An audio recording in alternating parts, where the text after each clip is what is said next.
Olá, boa tarde. Estamos de volta com mais uma live da tarde.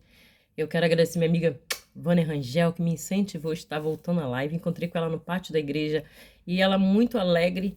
Ela me deixou tão feliz naquele dia. Amiga, você me deixou tão feliz. Te amo, amiga. Amiga de longa data, minha irmã em Cristo da minha igreja. Ela falou, amiga, porque você parou com as lives? Eu tava curtindo, eu tava vendo, eu tava adorando, eu tava te acompanhando. E assim, aquilo me deu uma, sabe, o pontapé inicial que estava faltando, porque eu já estava sentindo no meu coração, Deus estava requerendo essa live, né? Então, foi de Deus, foi só uma confirmação da minha amiga Vânia, né? Então, vamos orar, você que tem alguém enfermo aí na sua casa, alguém que você conhece. Live é batalha, irmãos. Eu tô com a minha garganta, é só falar que vou fazer uma live, eu fico com alergia, fico com gripe, sinto um monte de coisa quando eu vou fazer a live. Então, eu não posso deixar de fazer essa live só porque eu estou sentindo alguma coisa. Sinal de que o inimigo está querendo me atrapalhar e nos atrapalhar, né? Tô com a minha amiga Toalhinha, de vez em quando vocês vão ver eu dando uma fungada aqui, mas releva. Então, vamos orar, né? Coloca o nome da pessoa que você está querendo oração no seu pensamento aí agora. Eleva os seus pensamentos ao trono do nosso Deus Todo-Poderoso, que Ele é digno de toda a honra, de toda a glória, né? Vamos orar a esse Deus que tudo pode fazer, porque aquilo que a gente não pode fazer, é Ele que pode fazer. E aquilo que a gente pode fazer é orar, né? Então vamos orar. Senhor nosso Deus e Pai, graças te damos, Senhor, por mais uma live, Senhor, por mais esse dia, Pai, o qual o Senhor nos concedeu a tua graça, Pai, nesta tarde, Pai. Nesta tarde, manhã, noite, não importa. O importa, Pai, é que o Senhor está conosco desde quando nós deitamos e até o nosso levantar, o Senhor está guardando as nossas vidas, Pai. Né? Nós deitamos, dormimos e levantamos porque o Senhor tem nos sustentado. E se não fora o Senhor que esteve ao nosso lado o tempo todo, Pai, não estaríamos aqui hoje para contar a história, para orar com nossos irmãos, para adorar o teu santo nome, Senhor. Ah, Senhor, eu quero entregar, Senhor, todos os doentes nesta tarde, todos que estão no leito de hospital, todo familiar das pessoas que vão ver essa live, Senhor. Pai, todo familiar, toda pessoa que estiver enferma, Senhor, como eu estou gripada, Senhor, que isso eu possa estar curando, Senhor, nesta tarde, jogando por terra, Pai, todo o laço do inimigo contra a vida de cada um, Pai. Que o Senhor visite a casa de cada um agora, o familiar de cada um agora, Pai. Aquele filho, Pai, que está na rebeldia, Pai. Aquele filho, Senhor, que está doente. Pai, aquela filha, Pai, que não quer mais ir à escola porque não estão fazendo bullying com ela, Pai. Ah, Santo Deus, vai naquela escola, Pai, quebra todo o bullying, toda a cadeia, Pai, todo mal contra a vida desses jovens que vão para a escola, Senhor. Guarda eles no deitar, no levantar, no ir para a escola e no voltar, Senhor. Livrai-nos, Senhor, do homem sanguinolento, do homem mau, porque o homem mau tem atingido as nossas vidas, tentado nos atingir, mas o Senhor não tem permitido, Pai. Mas eles nos atingem, Pai, de outra forma, porque quando eles atingem os nossos semelhantes, Pai, eles estão indiretamente atingindo as nossas vidas, Pai. E não queremos isso, Pai. Senhor, toma, Senhor, esses malfeitores nas tuas mãos, Senhor. Quebra as forças desses inimigos, Pai. Senhor, guarda os teus filhos que vão para o trabalho, que voltam do trabalho, Senhor. Muitos estão voltando do trabalho esse horário, Senhor. Que o Senhor possa estar guardando a cada um, Pai, debaixo das tuas potentes mãos, Senhor. É o que eu te peço, te agradeço, no nome santo e poderoso de Jesus. Amém. O livro que eu trouxe hoje nesta tarde, a palavra que vou deixar aqui nessa tarde hoje, se encontra em 2 Reis 4. Todo mundo já conhece essa passagem, é uma passagem muito, muito linda, né? A passagem da viúva, né? E vamos ler aqui, não é verdade? O título da mensagem é Eliseu aumenta o azeite da viúva. E uma mulher das mulheres dos filhos dos profetas chamou Eliseu dizendo: Meu marido, teu servo, morreu, e tu sabes que o teu servo temia ao Senhor. E veio o credor levar-me os 2 filhos para serem servos. E Eliseu lhe disse: Que te hei eu de fazer? Declara-me o que tu tens em casa. E ela disse: Tua serva não tem nada em casa, senão uma botija de azeite. Meus amados, quando nós dizemos que não temos nada, é porque nós temos tudo. Temos mais do que precisamos para Deus agir na nossa vida. Aquela mulher disse que não tinha nada, mas ela tinha uma botija de azeite. Então aquilo foi suficiente para o profeta agir naquele momento. E assim na nossa vida, Quando você diz para Deus que você não tem forças, que você não tem nenhuma força, Deus fala que você tem, pelo menos um pouquinho de força você tem. Então você precisa acreditar nisso, que você tem força no momento de angústia, né? E aqui nessa passagem, aquela mulher estava em desespero porque seu marido havia morrido e ela ficara com 2 filhos. E naquela época, a mulher que não tinha filho, ela não tinha como sobreviver, porque as mulheres de hoje trabalham, pegam conduções 3 horas da manhã, fazem tudo o que elas querem, trabalham onde elas querem, elas têm essa autonomia de fazer isso, mas naquela época as mulheres não eram muito bem vistas trabalhando. Então elas dependiam totalmente do marido. E quando o marido morria, por isso que naquela época as mulheres praticamente eram obrigadas a ter filhos. Porque quando o marido falecia, eram os filhos que sustentavam as mulheres. Mas nesse caso aqui, a esposa desse homem aqui, né, foi um homem muito grandioso também, que fez grandes coisas para o Senhor, né? Ele se endividou, mas fazendo uma boa ação, guardando profetas, né, guardando pessoas, né? Todo mundo, depois a gente não vai ler essa passagem toda porque é muito grande, né? Mas esse marido dela é um homem que fazia boas ações para Deus. E ele acabou se endividando fazendo essas boas ações, não é verdade? E aquela mulher não sabia de nada, né? E quando seu marido morreu, os credores foram cobrar esse valor para ela, porque morto não paga dívida, mas ele deixa a dívida não vai junto com o morto no caixão. A dívida permanece quando uma pessoa morre. E aquela mulher teve aqueles homens lá na casa dela, procurando coisas de valor para poder pagar aquela dívida que o marido tinha deixado, que ela nem sabia. E aquela mulher entrou em desespero, porque aqueles homens procuraram e levaram o que eles puderam levar. E ficaram de voltar para buscar o restante do valor, que não foi suficiente, né, para pagar aquela dívida. E aquela mulher, desesperadamente, não sabia o que fazer, porque ela não estava preparada para aquilo. E muitas das vezes, irmãos, muitas das vezes, sempre, quase sempre, nós nunca estamos preparados para o que vem para as nossas vidas.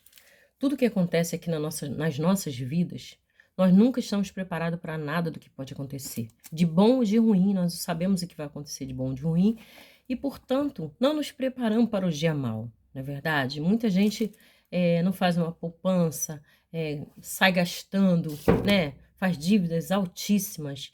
Quando você faz uma dívida muito alta, você precisa pensar na pessoa que está após a você, que vai vir após a você. Caso aconteça alguma coisa com você, quem vai ficar com essa dívida? Quem vai contrair essa dívida são seus filhos, sua esposa, ou vice-versa, é o seu marido, seus filhos. Então, nós devemos muito pensar nisso, né? Ao contrair uma dívida muito grande, nós devemos pensar, quem vai pagar essas dívidas? A pessoa não pensa porque ela sabe, assim, vai morrer, não vai ver nada mesmo, só que nós devemos pensar, irmão. Essa palavra aqui, ela nos faz refletir sobre isso, sobre o cuidado que nós devemos ter com as nossas finanças, né? Para que não venhamos deixar problemas para os outros resolverem, um problema que é nosso, né? E ali, aqueles homens retornaram e, não, eles ameaçaram levar os filhos daquela mulher para servir como escravos, né? E eles retornaram e falaram que iriam levar os filhos. E aquela mulher pediu mais um prazo, ela falou, deixa eu ver o que eu vou fazer. Né? Ele falou, se vocês, vamos dizer assim, conjecturando, se a senhora não conseguir esse valor, nós vamos pegar os seus filhos e vamos levá-los como escravos para pagar a dívida que seu marido deixou. E aquela mulher pediu um prazo. E então aquela mulher foi até o profeta. Ó, aqui no versículo. Ela foi até Eliseu, né, dizendo, meu marido, teu servo, morreu e tu sabes que teu servo temia o Senhor. E veio o credor a levar-me meus 2 filhos para serem servos. E Eliseu lhe disse, que te hei eu de fazer? Declara-me o que tens em casa. E ela disse, tua serva não tem nada em casa, senão uma botija de azeite. Então disse ele, vai, pede para ti vasos emprestados a todos os teus vizinhos. Vasos vazios são não poucos. Vasos vazios não poucos. Irmãos, essa mulher, ela tinha muitos amigos, concorda? Irmãos, essa passagem, ela nos dá mais um ensinamento aqui que nós precisamos ter comunhão com os nossos vizinhos. Vizinho é o seu vizinho do lado, da frente, dos fundos. Na maioria das ruas, né? Nós chamamos de vizinho de frente, dos lados, dos fundos. E nós, às vezes, pensamos assim, nós não precisamos ter contato com os nossos vizinhos, nós não precisamos agradar vizinhos. Às vezes, teu vizinho te faz uma coisa que te desagrada e você pensa, eu não quero papo com esse vizinho, eu não quero papo com essa vizinha. Ele não me ajuda, não paga minhas contas, que as pessoas agora estão tudo assim, né? Ninguém paga minhas contas, quem paga minhas contas sou eu trabalho, pago minhas contas. Mas, irmãos, é muito importante você ter comunhão com seus vizinhos, para no momento de aflição, esses vizinhos serão aqueles que estenderão a mão para você. Aquele que você menos espera, aquele que você mais desprezou, que você mais odiou, é aquele que vai te ajudar no momento de dificuldade. Amém? Então eu acredito que aquela mulher, ela tinha uma boa comunhão com aqueles vizinhos. Senão ela não iria conseguir tantos vasos assim, tantas vasilhas, não é verdade? Tantas vasilhas para ela não iria conseguir. Porque eles iam falar, eu emprestar vasilhas para tua mãe? A tua mãe nem fala comigo na rua. A tua mãe me xinga. A tua mãe bate a porta na minha cara. A tua mãe passa de carro por mim. A tua mãe, naquela época não tinha carro, né? Mas a tua mãe passa de carro por mim, joga poeira em cima de mim, ou joga lama em cima de mim, nem fala comigo. A sua mãe, quando passa na rua, não fala comigo. Não fala se precisa, estou precisando de alguma coisa. Às vezes passa uma dificuldade, você não quer saber o que teu vizinho está passando, não é com você, não te atinge, então deixa para lá. Então, eu acredito que nenhum vizinho gostaria de emprestar uma vasilha para aquela mulher, se ela fosse uma pessoa má. Mas aquela mulher era uma mulher de Deus. Era uma mulher que ia para os cultos, não sei como era naquela época, mas ela era uma mulher que adorava o Senhor e ensinava os filhos. Ela, o marido e os filhos frequentavam, né, a igreja da época, né? Eu creio. E então, aquela mulher... Então Eliseu falou para ela no versículo 30. Então disse, vai, pede para ti vaso emprestado, todos os teus vizinhos vasos vazios, não poucos, muitos. Então entra, fecha a porta sobre ti e sobre teus filhos, e deita o azeite em todos aqueles vasos, e põe à parte o que estiver cheio. Irmão, tem muita gente que está passando por um problema, começa a contar. Eu já vi dentro de ônibus, dentro de van, sabe? Passando na rua mesmo, falando alto, contando todas as tragédias da casa, todas as coisas que acontecem dentro de casa. Minha despensa tá vazia. Isso, aquilo, outro. Meu marido não quer trabalhar, meu marido é um vagabundo. Meus filhos não trabalham. Tá faltando isso, tá faltando aquilo. Eu vejo várias mulheres falando isso. Já ouvi muitas mulheres falando isso. E homens também. Mas a maioria é a mulher. Já reparou? Então, aquela mulher fechou a porta. Quando Deus falou... Aqui é Deus falando para nós, fecha a porta do teu quarto e ora. Fecha a porta do teu quarto e fala com o teu Deus que te ouve em oculto e ele vai te responder. Não precisa você gritar, abrir a janela, gritar aos quatro cantos a tua situação para as pessoas. A tua situação só diz respeito a você e a sua família. O que você está passando dentro da sua casa, com a sua família, com seus filhos, no seu trabalho... Isso não é para você ficar explanando para todo mundo. Isso é uma coisa que você precisa falar somente com Deus. Fecha a porta do seu quarto. Mãe, quem não tem porta no quarto? É simbólico, é um simbolismo. É você fechar a sua boca, fechar a sua casa para fofoca. Não deixar que a fofoca entre na sua casa e nem saia de dentro da sua casa qualquer situação. Porque ninguém vai te ajudar. Pelo contrário, as pessoas vão te criticar. Você pensando que você vai sair falando para todo mundo o que acontece na sua vida, as pessoas vão ficar com peninha de você e te ajudar? São poucos, somente os amigos de verdade vão te socorrer nessa hora. Você tem que falar com as pessoas certas. E aquela mulher escolheu a pessoa certa. Ela escolheu o profeta. Ela não chamou qualquer Zé das Couve aí. Zé das Couve, vem cá que eu preciso da tua ajuda. Estão querendo levar meus filhos aqui, me ajuda aí. Sabe o que a maioria das pessoas faz hoje em dia? Eu vou chamar alguém mal para te bater. Vem me cobrar aqui, eu vou quebrar tua cara, eu vou falar com meu marido para quebrar tua cara. É assim que as pessoas estão se comportando dessa maneira. Quando as coisas vão ruim, eles chamam ajuda de pessoas que só vão falar assim, se quiser eu faço isso. Eu já vi várias coisas assim. Tá querendo te cobrar? Se quiser eu faço isso, é só me dar um dinheirinho que eu vou lá e acabo com essa pessoa que tá te prejudicando. Porque pro mal, Você vai encontrar muitas pessoas, se você abrir a sua boca para falar do seu problema, vai ter um monte de gente querendo te ajudar dessa forma, te prejudicando. Pessoas do mal vão querer te ajudar a fazer maldade com as outras pessoas. Então, fecha a tua boca. Para de falar da tua vida, dos seus problemas, daquilo que está faltando na sua casa, porque hoje você não tem, amanhã você tem. Mas eu digo uma coisa, o cristão, ele nunca falta nada, você já reparou? As pessoas chegam na sua casa, você pensa assim, chegou uma visita na sua casa, de repente, inesperadamente. Hoje em dia as pessoas não chegam muito inesperadamente, porque tem o Zap, né? Tem telefone, aí liga, vai, mas ainda acontece.